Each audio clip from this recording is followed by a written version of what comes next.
Bienvenidos, arrancamos un nuevo programa de Somos Eco, media hora para acompañarte con dos invitados de lujo como siempre. Hoy vamos a estar hablando de actualidad con el diputado y ex intendente de la ciudad de Rosario, Héctor Caballero. Dialogaremos con él con un montón de temas importantes, como decíamos, de Rosario y de la provincia, por supuesto. Y además, tema alquileres.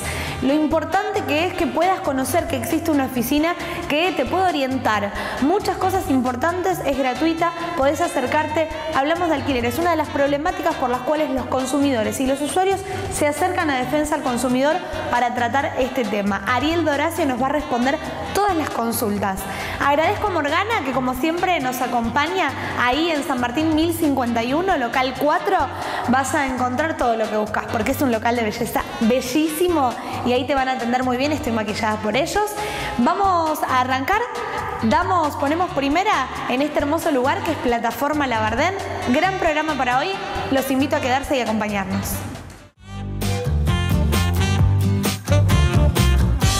Estamos recuperando para los rosarinos el valor del Palacio Basalo, accesibilidad y sustentabilidad puesta en valor del Consejo Municipal de Rosario.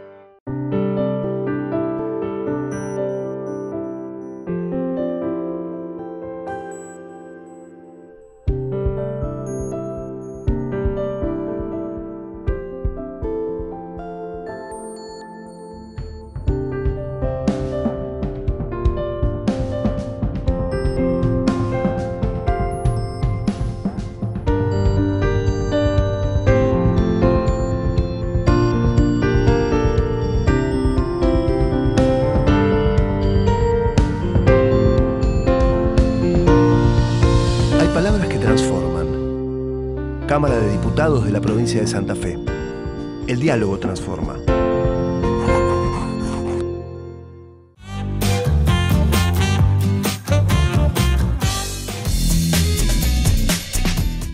Y bueno, un equipo de fútbol es Newell's Old Boys. Un presidente, Néstor Kirchner. Mi lugar en el mundo es mi casa en Fisherton. Una persona en mi vida, mi señora esposa.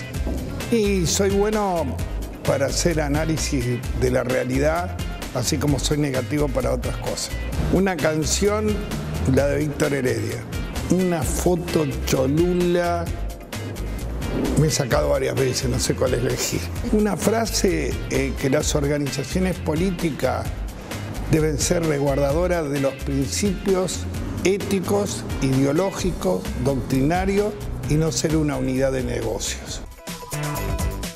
Bienvenido, un placer. No, gracias a ustedes. ¿Se divirtió un poquito con el ping-pong de preguntas y respuestas? Creo que se distienden bastante. Así es. Sí, como método para distenderse, los felicito. Para descontracturar un poco, ¿no? Y conocerlos un poco más. De acuerdo. Siempre abordando distintas problemáticas, ¿no? Muchos años en la política. ¿Cuántos? El 6 de marzo cumplí 60 años. Son unos cuantos. Es toda la vida.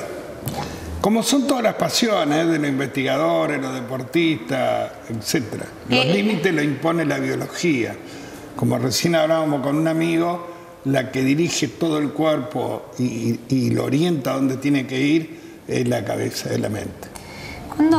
¿Cuándo empezó por el lado de la política? ¿Dónde empezó esa magia y ese instinto de decir, quiero que este sea mi camino? En el movimiento estudiantil, ya en los últimos años del secundario, luego en la universidad. Yo fui un gran lector siempre. Yo vivía solo, muy lejos de mi casa, haciendo como si fuera pupilo.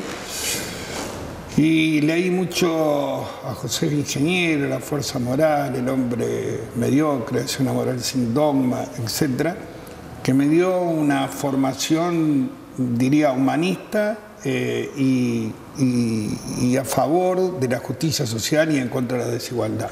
A partir de ahí ya me embanderé esa línea que por suerte la mantuve toda la vida, la fui profundizando y consolidando en contacto con la realidad. En un montón de oportunidades trabajó y sigue trabajando con problemáticas de Rosario principalmente. ¿Cómo ve la ciudad hoy, en este momento? Después nos vamos a ir al país, pero... Sí, mire, una ciudad, usted tiene que planificarla a 50 años por lo menos vista. Entonces, fundamentalmente tiene que saber qué ciudad quiere a 50 años para saber qué es lo que tiene que hacer ahora. ¿Por qué? Porque es como la vida diaria. Si usted en su casa va a poner una pared que después la tiene que tumbar para hacerle la pieza para los chicos, no haga esa pared, porque después la va a tener que tumbar. En la vida es exactamente lo mismo, y también es siempre lo mismo en el gobierno municipal. Y yo no creo que se esté orientando hacia una ciudad a 50 años vista, sino que se está orientando a tapar los parches. No hay bases sólidas, ¿no? Hacer obras efectistas que impacten a la gente. Y, por ejemplo, en el terreno que le hablaba antes doctrinario, no se hace mucho para igualar las oportunidades de la gente, ya sea con origen de sectores sociales distintos o con ubicaciones geográficas distintas. Es decir, se vuelca gran parte del presupuesto en la misma zona y no se la extiende a los barrios donde viven los que más necesitan de la obra y los servicios públicos en la municipalidad. Ahora hay un pedido de endeudamiento, ¿no? Con la idea de hacer muchas obras y demás. Hay quienes están a favor, hay quienes que están en contra. ¿Puede cambiar algo en la ciudad? Yo no escuché de los que están a favor a ninguno que sepa, y la municipalidad lo oculta, a ninguno que sepa cómo se saca este crédito. Este crédito se saca en bonos del mercado financiero argentino y financiero internacional. Se tienen que pagar calificadores de riesgo, se tienen que pagar estudios en la Argentina, se tiene que pagar estudios en Estados Unidos, el 0,3% de comisión, y el crédito es en dólar, y la justicia de resolución de conflictos es la del Estado de Nueva York, la misma que con los buitres. No. Entonces, primero, el origen. Segundo, ¿por qué hay que sacar deuda? Que esto es lo que se tiene que preguntar a la gente. Desde hace más de 20 años la municipalidad gasta más que lo que ingresa.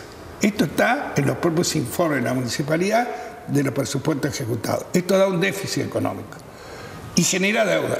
Si usted al déficit económico, o sea, los gastos mayores que los ingresos, le suma la amortización de capital e intereses de la deuda, le da un déficit financiero cada vez más grande. En este momento supera los 1.700 millones de pesos. Entonces, lo mismo que su casa. Si usted va mal, llega un momento que no puede gastar más que lo que ingresa. ¿Qué tiene que hacer? Reducir los gastos en primer lugar, gradualmente, pero reducir los gastos. Cosa que la municipalidad no hace. En vez de reducir los gastos, se endeuda. Y cada vez en peores condiciones. Porque esta deuda se toma en dólares. Hoy el dólar está planchado. ¿Ustedes se imaginan a fin de año cuánto va a deber en pesos la municipalidad? Para comprar el mismo dólar que hoy está alrededor de 16 pesos, cuando esté a 20, 22 pesos, va a tener que poner mucho más peso para devolverlo. Y usted, la recaudación de las tasas generales de inmuebles, del DREI, etcétera, lo recauda en pesos, no lo recauda en dólares. Entonces, arriba es un mal negocio. Y además, lo último, en deuda 2 años a la intendenta Fein, 4 años al intendente que le siga, 4 años al intendente que le siga a este último, y 2 años al tercer intendente después que se vaya Mónica Fein. O sea, usted hipoteca la municipalidad y la gente, los intendentes futuros van a tener que recurrir a aumentar los impuestos, o no hacer obra pública, porque todo este crédito nosotros va a tener que ser devuelto. Hablemos de las autopistas, tema que estuvo hablando en estos últimos días. Sí, mire, el problema es sencillo para explicar a la gente que nos entienda bien. Primero, se hizo una licitación en el 2009, cuyo objetivo central que era en 5 años repavimentar los 313 kilómetros de autopista, de ida y de vuelta a Rosario-Santa Fe, Santa Fe-Rosario. Al cabo de los 5 años, que fue en diciembre del 2015, se pavimentaron 75 kilómetros, repavimentaron 75 kilómetros. ¿Cuánto es eso? El 24%. El 76% se incumplió. Ese 76% es 389 millones de pesos a valores de la licitación, o sea, 2010. ¿Cuánto es a diciembre de 2015? Ya casi van a pasar 2 años. 1.554 millones de pesos. O sea, el incumplimiento, y esto lo tenemos certificado por 3 informes de organismos de control, de las universidades de organismos de control, este 1.554 millones es el incumplimiento a diciembre del 2015 de la empresa ARSA. A su vez, ARSA reclama, digamos, que la provincia le debe, bueno, está bien, son 84 millones, póngale que sean 100 millones, que le deba. Si usted 1.554 menos 100 son 1.450 millones de pesos. ¿Cuál es el problema? Que el gobernador, y sobre todo yo insisto con el que le hace firmar al gobernador, que es el ministro de Infraestructura, el ingeniero Garibay, firmaron el 30 de diciembre del año pasado, un día hábil, porque la gente se fue a brindar y se fuera todo el mes de enero, firmaron un convenio que nadie se debe nada a nadie, se dieron la mano, se pidieron disculpas y se terminó. Así es la traducción al criollo de esa rescisión acordada.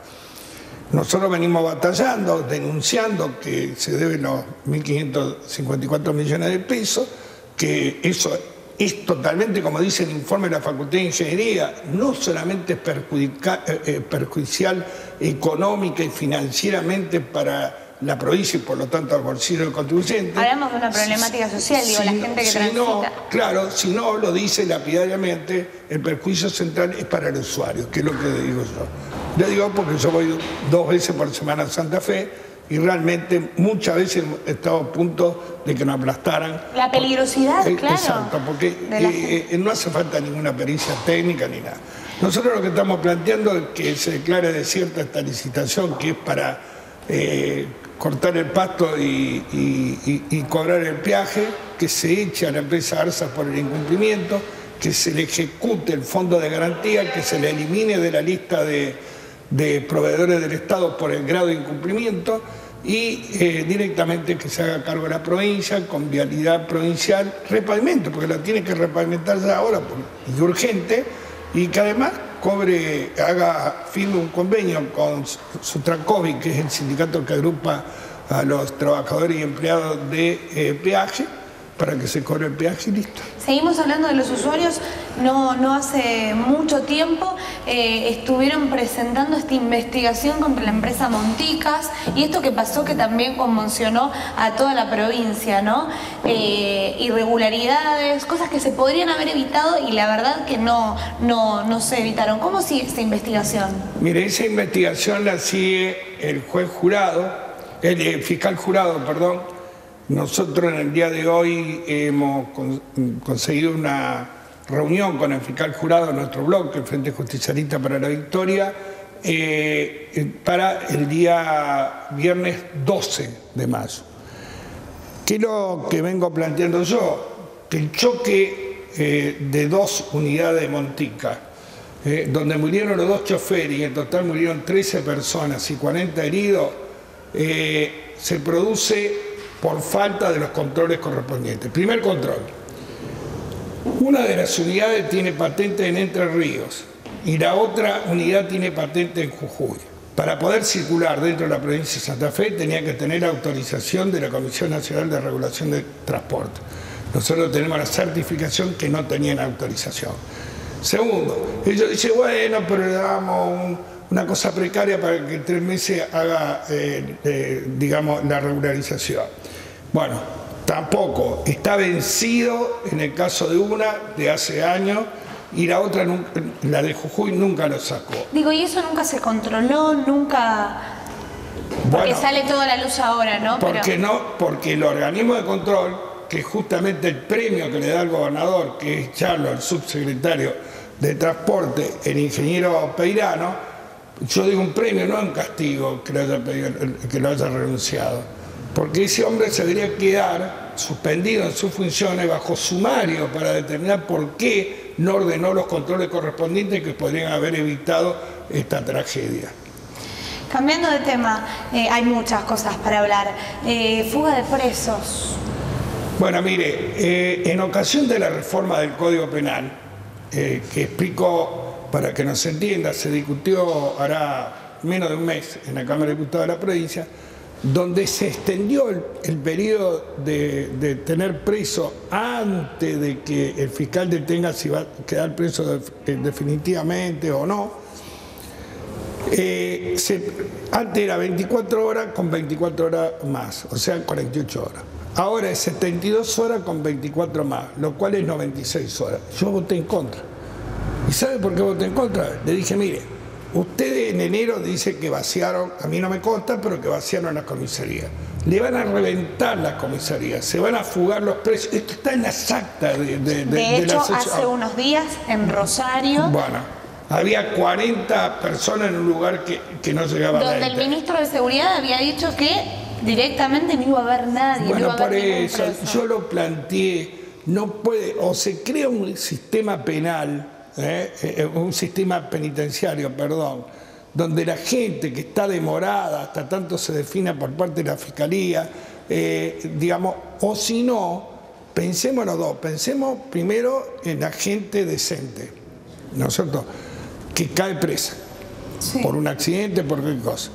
Usted sabe lo que es, le digo por experiencia propia, yo nunca tuve un proceso en mi vida. ¿Sabe lo que es que lo detengan en una comisaría? En el caso mío es la séptima de hoy, que me tuvieran como 3 o 4 días, inclusive el 25 de mayo del 61, en un lugar donde cabían cuanto más 78 y eran 25 o 30, y donde se mezcla aquel que cometió una infracción o aquel en aquel caso que fue acusado de una actividad política, ¿no es cierto?, con delincuentes y asesinos que han matado, donde yo lo digo, donde uno tiene que ponerse pared contra la pared o espalda contra espalda con el conocido para que no lo violen. Entonces es muy peligroso decir, no, yo pido que ponga más fiscales y que definan urgentemente si tiene que quedar preso, que vaya al sistema penitenciario, y si es inocente, que rápidamente se lo exima de la prisión preventiva y se vaya a su casa, y por otra parte tranquilo de que no cometió. Entonces, pero vayamos a que usted dice, no, caballero, usted no tiene razón, corresponde a 96 horas. Bueno, hacer un sistema penitenciario donde los metan, no nos metan a comisaría. Digo, también por la seguridad, ¿no? No, por eso digo, mira, yo siempre digo una cosa, el que maneja, esto lo aprendí de un maestro uruguayo, ¿no?, médico, del Centenario.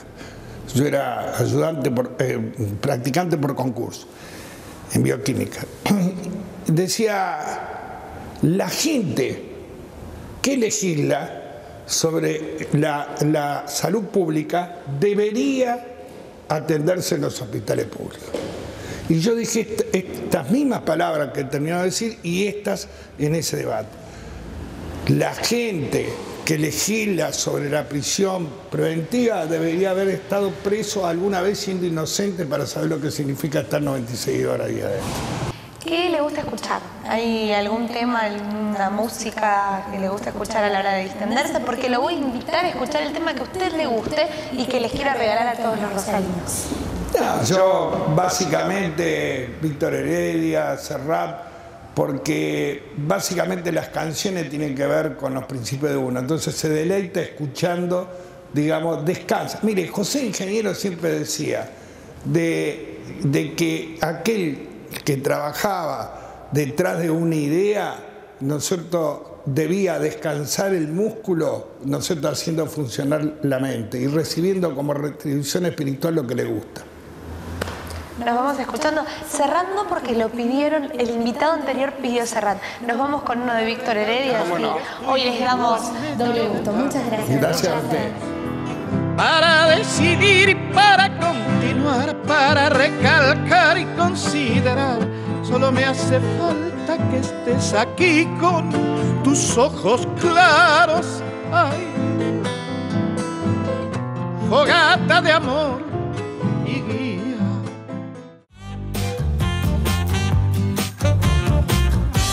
Estamos recuperando para los rosarinos el valor del Palacio Basalo, accesibilidad y sustentabilidad puesta en valor del Consejo Municipal de Rosario.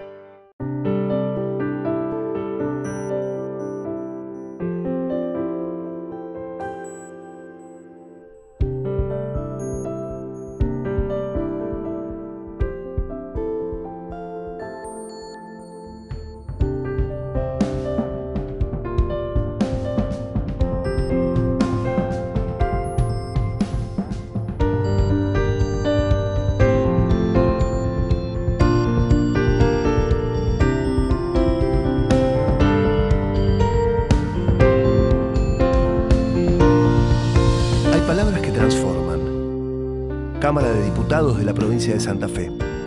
El diálogo transforma.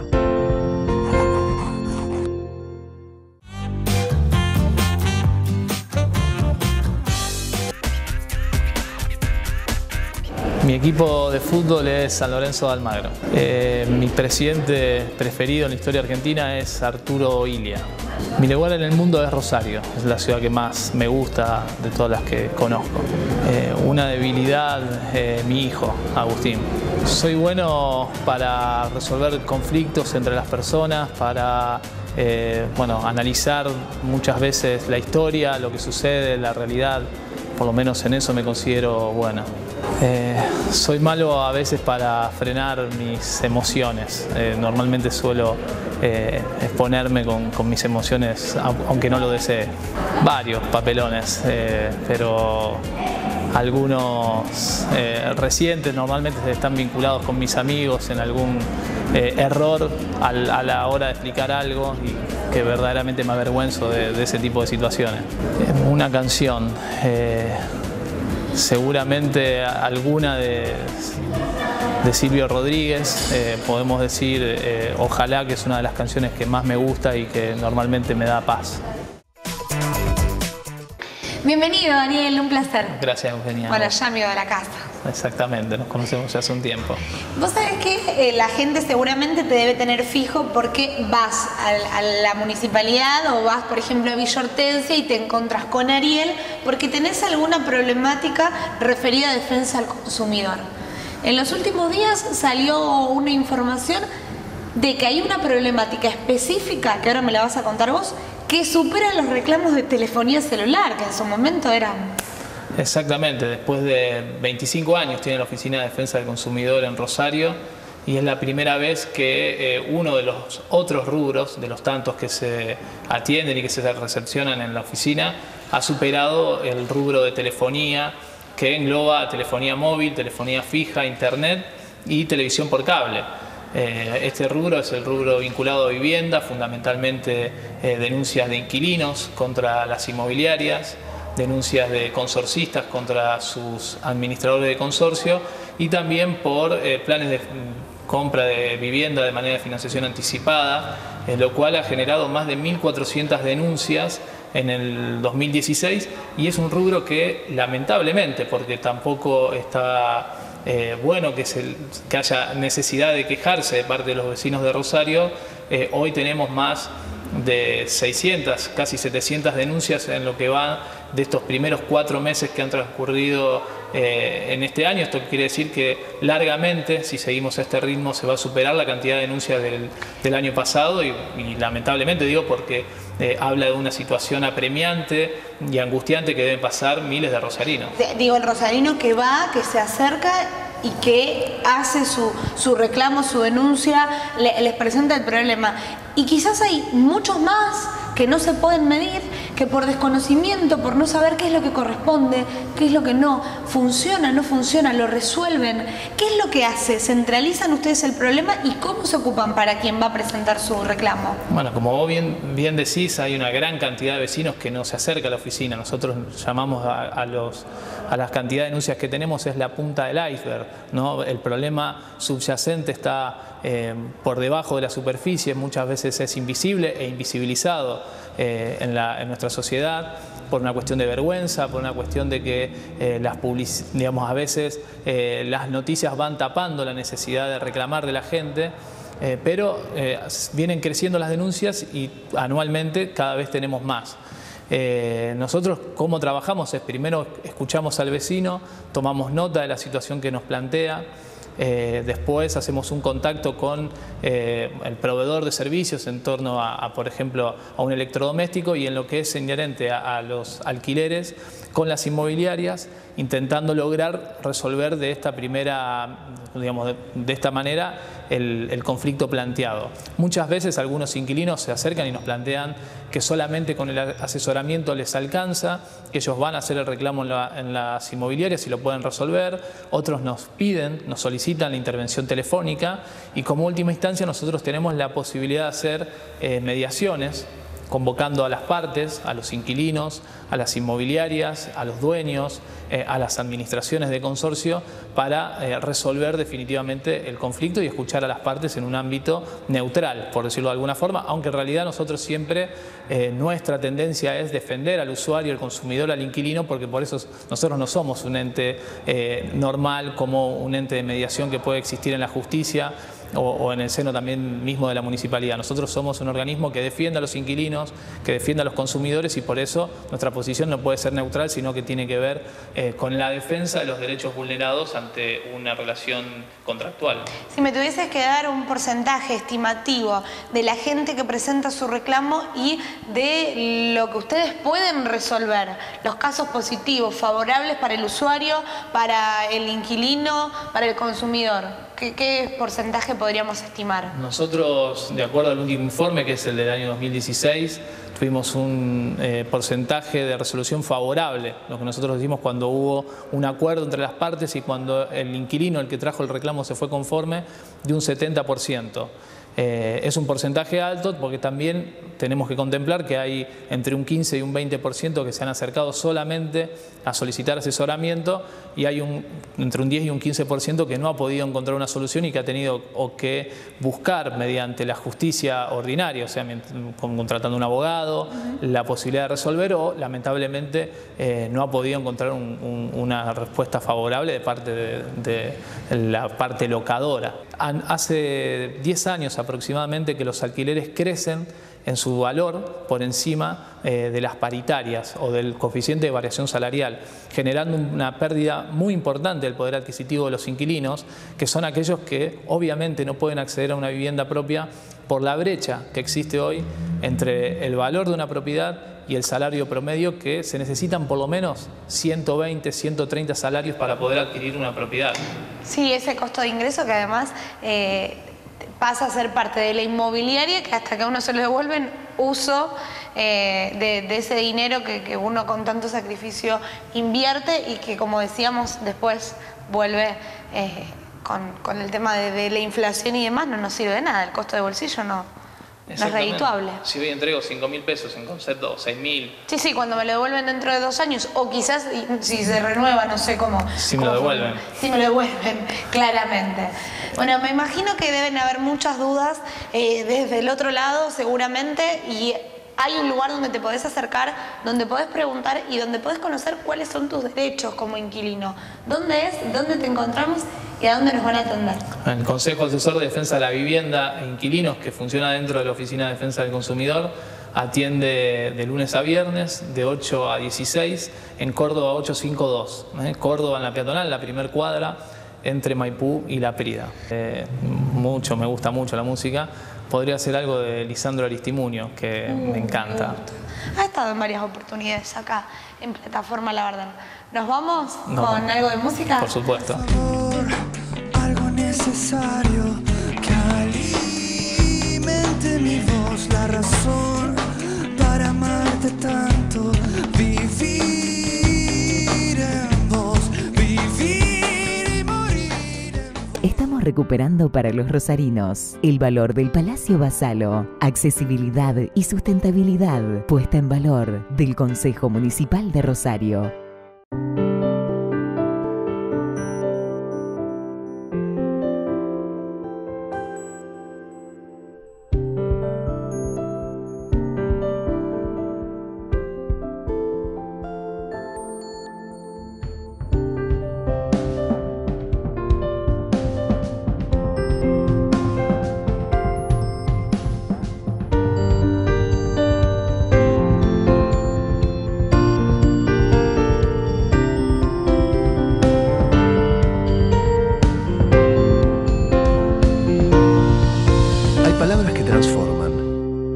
Cámara de Diputados de la Provincia de Santa Fe.